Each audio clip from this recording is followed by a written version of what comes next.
मिनसापुरि SP बड' high स्कुलनि गेलेग्रा फोथारावहाय दुलाराय हारिमु आफादनि खुंगा 19थि आरो दुलाराय आइजो अनसाय आफादनि खुंगा 17थि 2 बोसोरारि जथुम्माखौ जोंनि बे सानजारि नोगोरसि मिनसापुरियावनो खुंनो थिरांथा लादों आरो बिनि थाखायनो जोङो आगुआवनो 5/6/2022 अक्ट'खालिनो मिनसापुरि UN एकाडेमि नमायाव जोङो बानजाय आफाद दानानै लानाय जादोंमोन। दिनै बे बानजाय आफादखौ जोङो दिनैनि दिनाव बेखेवनानै लानाय जाबाय आरो बे बानजाय आफादखौ आफादनि मावखुलिखौ बेखेवनो होनो थाखाय जोंनिनो जायगानि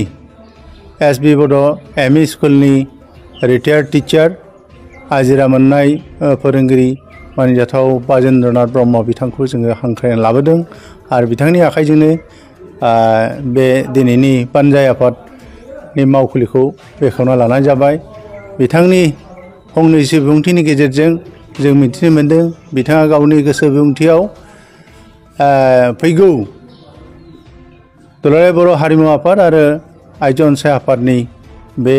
जानो गोनां जथुम्माया आबुङै जाफुंसारथों ओरै होननानै बिथाङा हामलायदों खावलायदों आरो बेयावहाय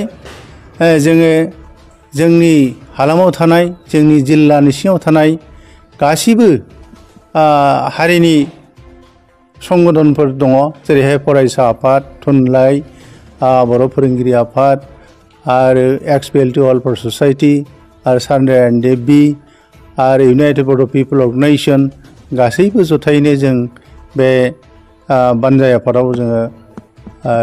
बिबानगिरि हिसाबै जों सायख'ना लाखाजोबदों। जों जथायैनो बे जानो गोनां जथुम्माखौ मावफुंनो थाखाय जोङो ज'यैनो खौसेयैनो हाबाफारिखौ मावनो आखायाव लानाय जादों।